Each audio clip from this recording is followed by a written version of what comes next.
Ojienda, you also sit in the National Security Committee at the Senate level. Is this a worrying trend here in Kenya? Trevor, good morning. Now, let me just wade into your question. The scenario of abductions that we have in this country, or that we have witnessed, paints a worrying situation. It paints a worrying situation because we have no solutions in all the cases where abductions have been claimed. We do not have solutions, and we don't have solutions because it is the security apparatus that ought to provide answers. Only last week, we summoned various players within the security sector before Senate, and essentially when they appeared before Senate, and now you have figures from the Kenya National Commission on Human Rights on the number of abductions that have occurred.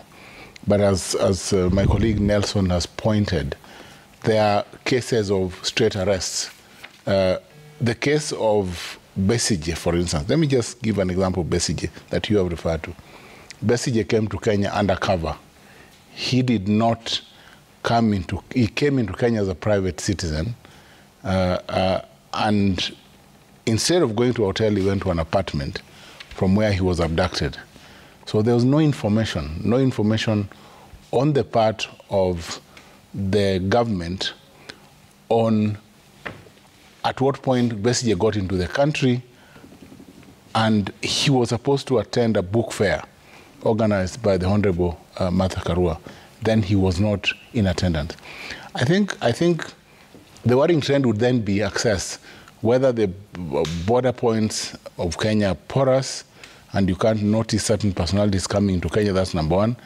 But number two, in as much as we are the Turkish situation where the international law principle of non-refoulement was raised. You know, when a citizen moves to another country, they expect to be in that safe haven, unless, of course, the international terrorists, where the universality doctrine then applies, you can be arrested by any state.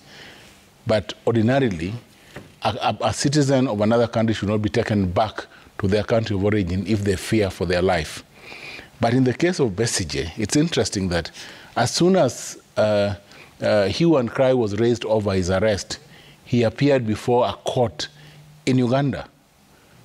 He's actually facing charges. So he was taken out of Kenya illegally, but he's facing a legal process in Uganda, which I think stemmed from whatever he did before he came into Kenya. So I think it's hazy. Yeah. And then there's also clear information that he was apparently abducted not by Kenyans, but by Ugandans, by individuals who came into Kenya armed and took him out of Kenya. Isn't that a problem in itself? Because you say the government itself did not know that he was here. But if foreign nationals and foreign security operators know that he's here, come and pick him from here, isn't that a failure on the side of government? I think it also goes to the entire framework of the Treaty for the Establishment of the East African Community in 1999, and the peace and security aspects, and of course regional, or what you say, international crime within East Africa.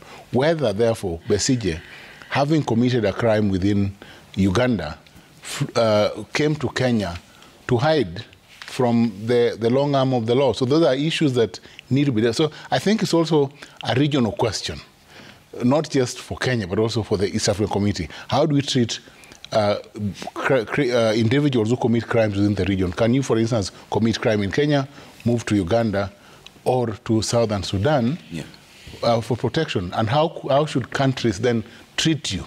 So this is a delicate issue within the framework of the treaty. Okay. But I think, Trevor, going forward, I think there are solutions on this. One, we have a very, very proactive and responsible IG Kanja, who is a very good friend and who, I'll tell you, has brought some fresh breath of air into the force.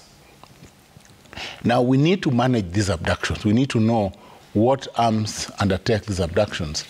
And we need to stop these abductions so that whoever is responsible, I think, should be brought to book.